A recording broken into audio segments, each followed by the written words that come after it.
Hi guys, Radical Dreamer here, and welcome to the Postal Code Unknown podcast for Tuesday, July 11th of 2017.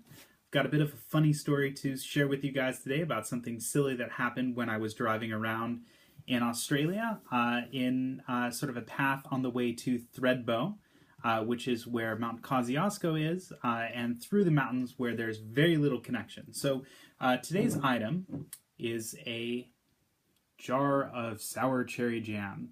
Now, again, the story almost has zero to do with this jar of jam, but one of the coolest parts about souvenirs in general that I really enjoy, and I think part of what I really like about doing this project here, is souvenirs can sometimes evoke memories of events or stories that aren't necessarily related, but really remind you of experiences that you had. So that's the cool thing about pictures and things that really sort of like bring things back. So when I saw this jar of jam, I remembered how I ended up getting it.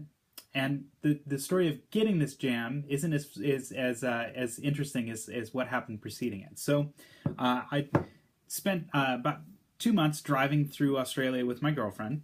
And as we were driving towards Thredbo, we passed through an area where there was very little cell connection. We stopped, as you do on sort of road trips of that type, at a sort of rest stop area with a viewpoint, with a really cool view of the valley down below. And, you know, stopped for the bathroom and that kind of thing, and sort of went from there.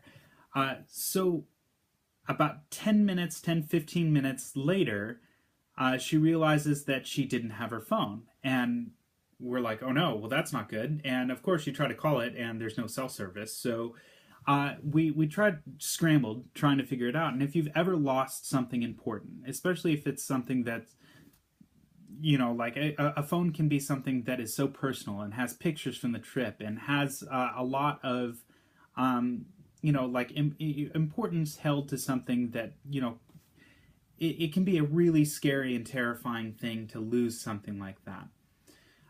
So we searched the car, just turned it completely upside down while we were in, sort of like pulled over on the side of the road.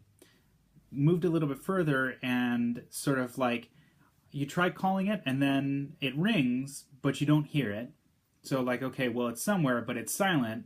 Maybe somebody found it, but then we're like, okay, well maybe we can go back and check the rest stop to see if it was left at the rest stop. But as we get closer, we drove back through no cell coverage, and you try calling it again, and then it's like, oh no, it's turned off. So how did that happen? And of course, the phone happened to be in the car the entire time, just in a really unlikely place.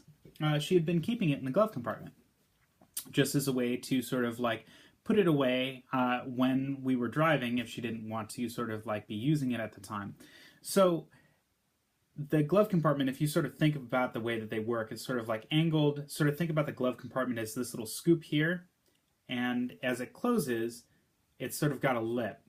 Now there's a space sort of like between the lip and the scoop that sort of slipped the phone in back behind it, and the phone was on silent, so we had no idea where it was. And it wasn't until we sort of like took the glove compartment out that we found the phone. So I suppose like the lesson of that story is just don't put important things in the glove compartment of that type, I guess, or at least not something that could potentially slide behind. So like, I mean, because using the glove compartment or putting important things is kind of the important thing. Or maybe if you're putting your phone on silent, put it on vibrate if you can.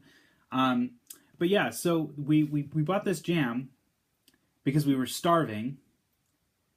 And, well, I bought this jam to sort of put on some of the bread that we bought because we were starving. We stopped at this little bakery, and I thought, oh, well, this would be great for peanut butter and jelly sandwiches as we're making lunch at rest stops and stuff like that along the way.